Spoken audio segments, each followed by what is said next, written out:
और दोस्तों हम फिर से लेकर आ चुके हैं आप लोगों के लिए शाम की सभी ताजा और बड़ी खबरें। फटाफट अंदाज में एक एक कर बताएंगे आपको आज देश और दुनिया से क्या बड़ी खबरें निकलकर सामने आ रही हैं। लेकिन उससे पहले दोस्तों एक नजर डालेंगे सुर्खियों पर। प्रधानमंत्री नरेंद्र मोदी के ऊपर गरजे इंडिया वाले, बोले पूरे मणिपुर को खाक कर दिया, प्रधानमंत्री को शर्म नहीं। बताएंगे कैसे मणिपुर के दर्द में मिल गया इंडिया। वहीं पर अगली बड़ी खबर में हम आपको बताएंगे दोस्तों, दरअसल आपको बताते चले भारतीय जनता पार्टी के ऊपर गर्जा सुप्रीम कोर्ट, बोले कब रुकेगी मुसलमानों की मॉब लिंचिंग। आपको बता दें सुप्रीम कोर्ट ने जमकर फटकार लगाई है। वहीं पर अगली बड़ी खबर में हम आपको बताएंगे दोस्तों, प्रधानमंत्री नरेंद्र मोदी के ऊपर गर्जे राहुल गांधी, बोले देश को भी बेच देते हैं ये लोग अपनी राजनीति के लिए। राहुल ने कहा कि मणिपुर के लोगों का सौदा कर दिया इन्होंने।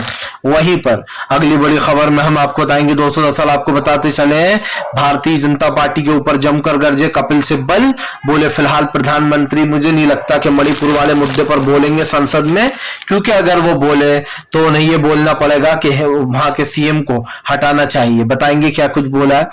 वहीं पर अगली बिग ब्रेकिंग में हम आपको बताएंगे दोस्तों, दरअसल आपको बताते चले हैं बीजेपी के ऊपर जमकर गरजते हुए नजर आए जो है अरविंद केजरीवाल। अरविंद केजरीवाल ने कहा प्रधानमंत्री परिस्थितियों से भागते हैं, वो सामना नहीं करते हैं परिस्थितियों का। वहीं पर दोस्तों भारत से गई अंजू को पाकिस्तान में मिल रहा है एक के बाद एक बड़े गिफ्ट। तो भारत में लोगों ने अंजू को जो है यहाँ पर उल्टा सीधा कहा। बताएंगे आखिरकार अंजू को क्यों बुरा कहा जा रहा है। सीमा को बुरा नहीं कहा जा रहा लेकिन अंजू कहा जा रहा है, इसकी भी इनसाइड स्टोरी बताएंगे। वहीं पर आपको बताते चले दोस्तों, मुहर्रम का जुलूस निकलने के बाद भड़के फारूक अब्दुल्ला, बोले दो बार से क्यों निकलने नहीं दिया, अब की बार क्यों निकलने दिया। इसका यह मतलब नहीं है कि कश्मीर में सब कुछ ठीक है। बताएंगे क्या चाल थी बीजेपी की। वहीं पर अगली बड़ी खबर में हम आपको बताएंगे दोस्तों, दरअसल आपको बताते चले भारतीय जनता पार्टी को लगा एक और बड़ा झटका। अखिलेश यादव ने कर दिया ऐलान, बोले इस बार उत्तर प्रदेश में बीजेपी की सीटें होंगी कम। वहीं पर अगली बड़ी खबर में हम आपको बताएंगे दोस्तों, गृह मंत्री अमित शाह बोले भारत तेरे टुकड़े टुकड़े होंगे करने वाले सब लोग एक हो गए हैं। एक तरफ राष्ट्रवादी लोग हैं, दूसरी तरफ भारत तेरे टुकड़े वालों की मीटिंग है। दिग्विजय सिंह ने बोला गृह मंत्री अमित शाह दे अपने भारतीय होने का प्रमाण कि वो कितने देशभक्त हैं। बताएंगे क्या कुछ बोला है। तो तमाम खबरें दोस्तों फटाफट अंदाज में देंगे, एक एक कर देंगे। फिलहाल खैर चलिए बढ़ते हैं सबसे पहली और सबसे बड़ी खबर की ओर। दरअसल दोस्तों आपको बताते चले प्रधानमंत्री नरेंद्र मोदी के ऊपर गर्जे इंडिया वाले, प्रधानमंत्री को जमकर घेरा। आपको बताते चले दोस्तों, दरअसल इन दिनों इंडिया वालों ने प्रधानमंत्री को घेर लिया है। इसका सबसे बड़ा रीजन ये है दोस्तों कि प्रधानमंत्री बोलते कुछ है और करते कुछ और है। मणिपुर लगातार जल रहा है। मनोज झा, लल्लन सिंह, तमाम लोग वहां पर पहुंचे मणिपुर जाकर कांग्रेस से लेकर तो दोस्तों शिवसेना तक के नेताओं ने वहां के लोगों का जायजा लिया। आज भी वो लोग मणिपुर में ही हैं। आपको बताते चले वहां के लोगों में काफी दर्द है, काफी दहशत है। जाहिर सी बात है दोस्तों, किसी एक राज्य में अगर खुलेआम रेप हो रहा है, घटनाएं हो रही है, मौतें हो रही है, बंदूकें चल रही है, तो फिर आप समझिए वो राज्य में रहना कितना मुश्किल है। हम तो दोस्तों कभी भी आप समझिए अगर आम इंसान बेचारा कहीं चला जाए, वहां एक गोली भी चल जाती है तो थोड़ा डर लगता है कि मैं यहाँ सुरक्षित जा पाऊंगा या नहीं। वहां के लोग तो रोज आपको सुनने में ऐसा लगता होगा कि अरे यार ठीक है एक राज्य है वहां पर हो रही है, और फिर हम भूल जाते हैं। लेकिन जरा उन लोगों के बारे में सोचिए दोस्तों जो मणिपुर में रहते हैं। वो लोग रोज सोचते होंगे कि क्या पता कल हम जिंदा उठेंगे या फिर हम नहीं उठेंगे, कल हम जिंदा रहेंगे या नहीं रहेंगे। जाहिर सी बात है खुलेआम लड़की है, महिलाएं बाहर निकलने से डरती होंगी कि अगर हम बाहर गए तो कोई हमारे साथ जो है घिनौनी हरकत ना कर दे, हमारे साथ रेप ना कर दे। जाहिर सी बात है दोस्तों एक ऐसे राज्य में रहना जहां पर महिलाएं असुरक्षित है, बच्चे असुरक्षित है, जनता असुरक्षित है। वहां पर ना कोई पढ़ाई का पता है बच्चों की, ना वहां पर दोस्तों लोगों के खाने पीने का पता है। राहत शिविर में रह गए लोग काफी परेशान हैं। उनमें एक ही आस दिखाई दे रही है अपने घर जाने की। मैंने दोस्तों पहला ऐसा राज्य देखा है जहां पर लगातार नॉन स्टॉप हिंसा चल रही है और उसको रोका नहीं जा रहा है। जो लोग हिंसा करने वाले हैं उनको ही मैं तो कहता हूं उड़ा देना चाहिए ताकि इन जैसे लोग खत्म हो दोस्तों। फिलहाल चलिए बढ़ते हैं एक और अगली बिग ब्रेकिंग की तरफ। बता दोस्तों अगली जो बड़ी खबर निकल कर आ रही है, महाराष्ट्र में दोस्तों बीजेपी का सूपड़ा होगा साफ, सर्वे ने चौंका दिया। दरअसल दोस्तों आपको बताते चले, इन दिनों जैसे ही चुनाव करीब आ रहे हैं, अब सर्वे भी आना शुरू हो चुके हैं। बताया जा रहा है महाराष्ट्र में दोस्तों फिर से एक बार एनडीए की सरकार बन रही है, यानी कि गठबंधन की। आपको बताते चले सर्वे में बीजेपी का सूपड़ा साफ हो जाएगा और महाराष्ट्र एकनाथ शिंदे और बीजेपी की गठबंधन की सरकार को हार का सामना करना पड़ेगा। दरअसल इन दिनों दोस्तों मध्य प्रदेश, महाराष्ट्र, छत्तीसगढ़, इन तमाम राज्यों, राजस्थान और तमिलनाडु, इन 5 राज्यों के चुनाव होना है। इन 5 राज्यों पर विपक्ष जो वो फोकस कर रहा है। अब इन 5 राज्यों को देखकर दोस्तों लग रहा है यहाँ पर सबसे पहली सरकार है जो है वो कांग्रेस जबरदस्त तरीके से मध्य प्रदेश में वापसी कर रही है, तो वहीं वहां महाराष्ट्र में भी एमवीए की सरकार बनेगी, यानी कि वही मिली जुली कांग्रेस, शिवसेना और एनसीपी की। इससे दोस्तों एक चीज का तो पता चल जाता है कि बीजेपी खरीद फरोख्त तो कर सकती है, लेकिन जनता के दिमाग या माइंड को बदल नहीं सकती है। सब जानते हैं कि जो लोग पैसों में बिक जाते हैं दोस्तों, उनकी राजनीति का कोई मतलब ही नहीं है। बीजेपी के तमाम नेता दोस्तों आप समझिए ऐसी राजनीति करते हैं कि पैसों के बल पर सरकारें गिरा देते हैं। किसी को भी उसके नेता हो, आपने देखा भी शिवसेना के तमाम नेता सरकार गिराने में एकनाथ शिंदे के साथ थे। उसके बाद बीजेपी जिसको 70,000 करोड़ का घोटाला बता रही थी एनसीपी को, उन्हीं के अजीत पवार को अपनी गोद में बिठा लिया। तो बीजेपी पर भी कोई भरोसा कैसे करे जब बीजेपी खुद ही दोस्तों अपनी बात पर सक्षम नहीं रहती, जब बीजेपी को खुद ही भ्रष्टाचारियों को गले लगाने में मजा आता है, तो जनता भी सोचती है कि यार ये लोग बेवकूफ बना रहा है। कल तक जिसकी बुराई कर रहे थे आज उसको अपनी पार्टी में ले लिया। इन्हें लगता है दोस्तों कि जनता बेवकूफ है, समझती नहीं है कि ये लोग क्या कर रहे हैं, लेकिन जनता को सब समझ में आता है। जनता को सब पता है कि क्या हो रहा है और क्यों कर रही है बीजेपी ये। इसीलिए दोस्तों एक चीज तो साफ हो चुकी है कि भारतीय जनता पार्टी का अब सूपड़ा साफ हो गया और खास करके अब बीजेपी दोस्तों पूरी तरीके से एक्सपोज हो चुकी है। पहले भी मैंने कहा था, फिर कहूंगा कि प्रधानमंत्री नरेंद्र मोदी पूरी तरीके से दोस्तों इस राजनीति से बाहर हो गए हैं फिलहाल। चलिए बढ़ते हैं एक और अगली बिग ब्रेकिंग की तरफ। बता दोस्तों अगली जो बड़ी खबर निकल कर आ रही, प्रधानमंत्री नरेंद्र मोदी के ऊपर जमकर गरजे राहुल गांधी, बोले फिलहाल अपने फायदे के लिए मणिपुर को जलाया, बीजेपी में इंसानियत नहीं है। आपको बताते चले राहुल गांधी फिर से एक बार बीजेपी के ऊपर हमलावर हो गए। राहुल गांधी का कहना है कि बीजेपी ने मणिपुर के लोगों को उनके हाल पर छोड़ दिया है। राहुल गांधी ने कहा कि प्रधानमंत्री के लिए सत्ता बहुत जरूरी है, ये लोग सत्ता के लालची हैं और जब तक सत्ता इनके पास नहीं होगी इनको कुछ भी दिखाई नहीं देता। राहुल गांधी ने कहा कि अपने फायदे के लिए मणिपुर को जलवाया जा रहा है। यही नहीं, राहुल गांधी ने कहा कि प्रधानमंत्री एक भी बार मणिपुर नहीं गए, उन्होंने ना ही मणिपुर के लोगों से बात की है। राहुल गांधी ने कहा कि फिलहाल जब वोट लेना होता है तो बीजेपी वोट मांगने पहुंच जाती है, लेकिन आज जब उनकी सुरक्षा की बात आई है तो उनकी सुरक्षा के लिए कोई नहीं है।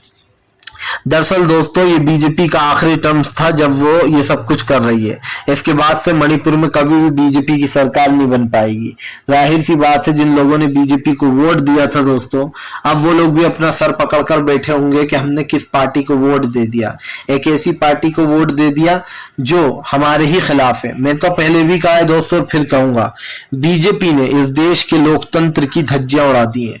बीजेपी के हिसाब से दोस्तों देश का लोकतंत्र खत्म हो चुका है, क्योंकि जाहिर सी बात है बीजेपी भले ही गला फाड़ फाड़ के चिल्लाती रहे कि देश में लोकतंत्र है, लेकिन दोस्तों देश का लोकतंत्र कहाँ है ये आप भी देख रहे हैं। प्रधानमंत्री नरेंद्र मोदी से लेकर तो बीजेपी के छोट भैया नेता तक हर कोई महंगाई, गरीबी और बेरोजगारी जैसे मुद्दे से भाग रहा है। मुझे सिर्फ एक चीज समझ में आती है दोस्तों, वो ये है कि बीजेपी अपनी रिस्पॉन्सिबिलिटी निभाना नहीं जानती। अगर बीजेपी अपनी रिस्पॉन्सिबिलिटी निभाना जानती तो वो सबसे पहले मणिपुर को शांत कराती, वहां के लोगों को शांत कराती। लेकिन बीजेपी ने तो ये कह दिया कि अरे भैया मणिपुर में हम क्या करें, हमसे तो अभी संभल ही नहीं रहा है, वहां पर 100 एफआईआर और है फिलहाल। चलिए बढ़ते हैं एक और अगली बिग ब्रेकिंग की तरफ। बता दोस्तों अगली जो बड़ी खबर निकल कर आ रही है, सुप्रीम कोर्ट की सरकार को फटकार, मॉब लिंचिंग पर दोस्तों केंद्र सरकार को सुप्रीम कोर्ट ने घेरा। दरअसल दोस्तों आपको बताते चले, मॉब लिंचिंग का किस्सा कब से शुरू हुआ, 2014 के बाद से, यानी कि 2014 के बाद से मॉब लिंचिंग का किस्सा शुरू हो गया। जब से बीजेपी सत्ता में आई उसने हिंदू मुसलमान करना शुरू करा। हालांकि 2014 में उसने सिलो पॉइजन देना शुरू करा था छोटे मोटे मुद्दे उठाकर। लेकिन दोस्तों जब दोबारा मोदी सरकार 2019 में सत्ता में आई, उसके बाद तो जैसे बीजेपी ने हिंदू और मुसलमान के खिलाफ मोर्चा खोल दिया कि अब इन लोगों को एक दूसरे का दुश्मन बनाना ही है। उसके बाद से आपको बताते चले दोस्तों, अलग अलग राज्यों में अलग अलग घटनाएं होने लगी। किसी मुस्लिम को गौ हत्या के नाम पर मार दिया जाता है, तो किसी को जिंदा जला दिया जाता है, तो किसी को चोरी के इल्जाम में बांधकर इतना पीटा जाता है कि उसकी जान ही चली जाती है। तबरेज अंसारी तो आपको याद ही होगा, उसके बाद से ही ये मामले शुरू हुए हैं। आपको बता दें, अब सुप्रीम कोर्ट ने केंद्र सरकार और राज्य सरकारों को भी फटकार लगाई। दरअसल आपको बता दें, इसमें 3 राज्य बीजेपी शासित है और 3 राज्य वो हैं जो हैं तो दोस्तों आप समझिए दूसरे सरकारों के, लेकिन ये राज्य दोस्तों बीजेपी के उन 3 राज्यों के ही करीब है, यानी कि वहां पर भी बीजेपी इसीलिए नफरत फैला पाती है। आपको बताते चले, इसमें नाम जो है, जो 6 राज्यों का नाम सामने आया है उसमें आपको बताते चले दोस्तों, उत्तर प्रदेश, मध्य प्रदेश, महाराष्ट्र, छत्तीसगढ़, हरियाणा और बिहार, इन 6 राज्यों का नाम लिया गया है। आपको बता दें दोस्तों, लगातार मोदी सरकार के राज्य में मॉब लिंचिंग हो रही है। अभी आपने देखा होगा, हरियाणा के कुछ लोगों ने, मोनू मानेसर और उसके दोस्तों ने मिलकर जो है 2 लोगों की जिंदा गाड़ी में जला दिया था, नासिर और जुनैद को। उसके बाद ये मामला काफी बढ़ गया था और वो लोग नेपाल भाग गए। बताया यही जाता है कि सरकार ने ही उनकी मदद करी नेपाल में भागने के लिए। आपको बताते चले, यही नहीं, यहाँ पर सुप्रीम कोर्ट ने एक नोटिस भी जारी किया सरकार को कि वो इस पर जवाब दे। सुप्रीम कोर्ट ने पूछा है कि आखिरकार मॉब लिंचिंग को बहुत लंबा समय हो गया है, लेकिन अब तक ये मॉब लिंचिंग रुक नहीं रही है। जाहिर सी बात है दोस्तों, अभी हाल ही में जब कर्नाटक में चुनाव आने वाला था, उससे पहले बॉम्बे सरकार के राज्य में एक बेचारे मुस्लिम व्यक्ति को, गाड़ी चलाने वाले को जिंदा जला दिया गया गौ हत्या की तस्करी के मामले में। पहले अच्छा, इनकी भक्ति देखिए कितनी अच्छी है, पहले रिश्वत मांगते हैं, रिश्वत ना मिलने पर मारते हैं, अगर रिश्वत दे दी तो छोड़ देंगे। तो ये कैसा गौ प्रेम है तुम्हारा कि तुम गाय से इतना प्यार करते हो। और यही नहीं दोस्तों, बीजेपी के खुद के नेता ही गौ तस्करी करते हैं, गौ बेचते हैं। और आपको तो पता ही है कि कहां कहां बीफ मिलता है। मेघालय में बीफ मिलता है, जहां पर बीजेपी के नेता खुद कह रहा था कि यहाँ पर कोई प्रॉब्लम नहीं है, अगर हमारी सरकार आई तो हम ताजा बीफ खिलाएंगे। अब खुद ही गाय का मांस खिला रहा है और खुद ही ढोंग भी करते हैं। चलिए बढ़ते हैं एक और अगली बिग ब्रेकिंग की तरफ। बता दोस्तों, अगली जो बड़ी खबर निकल कर आ रही है, राहुल गांधी की भारत जोड़ो यात्रा 2.0 से बीजेपी में मची खलबली, राजस्थान से राहुल गांधी भरेंगे हुंकार। दरअसल दोस्तों, राहुल गांधी की भारत जोड़ो यात्रा से बीजेपी सक पकाई हुई है। पहली ही भारत जोड़ो यात्रा में राहुल गांधी ने देश को जोड़ दिया था, अब तो राहुल गांधी 2.0 निकालने जा रहा है, जिसका मतलब साफ है दोस्तों कि राहुल गांधी को लोगों का प्यार, मोहब्बत और सहारा मिलता हुआ नजर आएगा। आपको बताता चलूं दोस्तों, राहुल गांधी की यात्रा सर्दियों में लगभग निकाली जाएगी। बताया जा रहा है भारत जोड़ो यात्रा 2.0 की शुरुआत मल्लिकार्जुन खड़गे करेंगे। मल्लिकार्जुन खड़गे ही ये तय करेंगे कि ये यात्रा कितनी तारीख से निकलेगी और कितने दिन का इसका रोड मैप रूट होगा। यही नहीं, मल्लिकार्जुन खड़गे इसकी अनाउंसमेंट भी करने वाले। बताया जा रहा है कि जैसे ही तारीख तय हो जाएगी, मल्लिकार्जुन खड़गे मीडिया को इंटरव्यू देंगे और वो बताएंगे कि आखिरकार भारत जोड़ो यात्रा राजस्थान से किन किन राज्यों में होती हुई गुजरेगी। आपको बता दें दोस्तों, इस बार सरप्राइज एंट्री भी रखी गई है। बताया जा रहा है इस बार राहुल गांधी के साथ 3 और दिग्गज नेता नजर आने वाले हैं। पहले हैं अखिलेश यादव, दूसरे हैं जयंत चौधरी और तीसरे हैं तेजस्वी यादव। आपको बताते चले, अखिलेश यादव जयंत चौधरी का गठबंधन है बिहार में, और ऐसे में तेजस्वी यादव कांग्रेस के काफी खास भी रहे हैं, क्योंकि लालू प्रसाद यादव से उनके रिश्ते काफी अच्छे हैं। अब आपको बता दें दोस्तों, ये मामला जरा थोड़ा सा पेचीदा हो गया है, क्योंकि राहुल गांधी की भारत जोड़ो यात्रा 2.0 से बीजेपी डरी हुई है। बीजेपी को लगता है कि राहुल गांधी की यात्रा दोस्तों उनको अब आधा तो खत्म कर ही दिया, पूरा भी खत्म कर देगी। हालांकि बीजेपी ये चीज जरूर छुपाने की कोशिश करेगी, लेकिन मुझे एक चीज समझ में आ गई है दोस्तों कि राहुल गांधी को जो भी लगता है उस चीज को लेकर दोस्तों राहुल गांधी कभी भी सीरियस नहीं होते। सीरियस इसलिए नहीं होते दोस्तों क्योंकि बीजेपी के नेता जो अनशन बातें बोलते हैं, राहुल गांधी उनको बहुत हल्के में ले लेते हैं। राहुल गांधी खुद जानते हैं कि बीजेपी का तो काम ही है। उन्होंने एक दिन यूट्यूब को अपना इंटरव्यू देते हुए कहा यूट्यूबरों को कि आप लोगों से ज्यादा ट्रोल तो मैं होता हूं, मैं कभी शिकायत नहीं करता। जाहिर सी बात है दोस्तों, जब आपको कुछ बनना होता है तो लोग अड़ंगे जरूर लगाते हैं आपकी सफलता में, लेकिन दोस्तों जो रुकता नहीं है वही आगे बढ़ता है, और राहुल गांधी में वो पोटेंशियल है। मुझे राहुल गांधी में दोस्तों कल का आप समझिए आने वाला पीएम दिखाई देता है। इसलिए दिखाई देता है क्योंकि मुझे राहुल गांधी में सारी क्वालिटी दिखती है। राहुल गांधी अच्छे पढ़े लिखे हैं दोस्तों, ऑक्सफोर्ड यूनिवर्सिटी से, हार्वर्ड यूनिवर्सिटी से उन्होंने पढ़ाई की है। जाहिर सी बात है दोस्तों, राहुल गांधी की सोच एक पीएम वाली है और उनके खून में राजनीति है, लेकिन प्रधानमंत्री पीएम बनकर भी उन्होंने देश के लिए कुछ नहीं किया। ये आपने भी देखा और हमने भी देखा। चलिए बढ़ते हैं एक और अगली बिग ब्रेकिंग की तरफ। बता दो अगली जो बड़ी खबर निकल कर आ रही है आपको बताते चले दोस्तों, गृह मंत्री अमित शाह के बयान पर दिग्विजय सिंह का पलटवार। अब तो अमित शाह भी अपना सर पकड़कर बैठ जाएंगे दिग्गी का ये बयान सुनकर। दरअसल दोस्तों कल गृह मंत्री अमित शाह जो है आज मध्य प्रदेश में आने वाले हैं। आज मध्य प्रदेश में आकर गृह मंत्री अमित शाह जो है वो अपनी रैली करेंगे। आपको बता दें गृह मंत्री अमित शाह ने कल एक बयान में कहा था कि भारत तेरे टुकड़े टुकड़े होंगे। ऐसे लोग एक तरफ हो गए हैं इंडिया ग्रुप बनाकर, जो लोग कहते हैं कि भारत तेरे टुकड़े टुकड़े होंगे, और दूसरी तरफ है राष्ट्रवादी लोग यानी कि बीजेपी वाले। हालांकि ये सुन के मुझे बहुत तेज हंसी आई दोस्तों, मैं 5 मिनट तक हंसता रहा गृह मंत्री अमित शाह का बयान सुन के। इसलिए कटता रहा कि वो जो विपक्ष के बारे में कह रहा है कि भारत तेरे टुकड़े टुकड़े होंगे, ये काम तो खुद नरेंद्र मोदी कर रहे हैं। वो इंडिया के नाम को आतंकवादियों से मिला रहा है, वो इंडिया के नाम को बदनाम कर रहा है कि अंग्रेजों की देन है, जबकि बीजेपी फॉर इंडिया तमाम सीएमओ के आगे इंडिया लिखा रहता है। लेकिन अब बीजेपी ने एक नया राग छेड़ा कि इंडिया नहीं, ये तो भारत है। अब दोस्तों बीजेपी खुद ही के जाल में खुद ही फंस गई है, जिसके बाद गृह मंत्री अमित शाह के ऊपर दिग्विजय सिंह ने हमला बोलते हुए कहा कि फिलहाल ये कह कौन रहे हैं जिन्होंने आजादी की लड़ाई में योगदान ही नहीं दिया। आरएसएस और बीजेपी दोस्तों अंग्रेजों के साथ थी, उसने कभी भी देश की लड़ाई में साथ नहीं दिया। दिग्विजय सिंह ने कहा कि ये हमें उन लोगों को सर्टिफिकेट देने की जरूरत नहीं है जिन लोगों ने देश की लड़ाई में भी साथ नहीं दिया। जाहिर सी बात है दोस्तों, प्रधानमंत्री नरेंद्र मोदी हो या अलग विपक्ष के नेता, आज हर कोई दोस्तों प्रधानमंत्री के खिलाफ है, क्योंकि प्रधानमंत्री की नीतियां, प्रधानमंत्री का कार्यकाल दोस्तों समझ से बाहर है। मुझे नहीं लगता कि आपके या मेरे ये समझ में आएगा कि कौन सी राजनीति चल रही है। फिलहाल चलिए बढ़ते हैं एक और अगली बिग ब्रेकिंग की तरफ।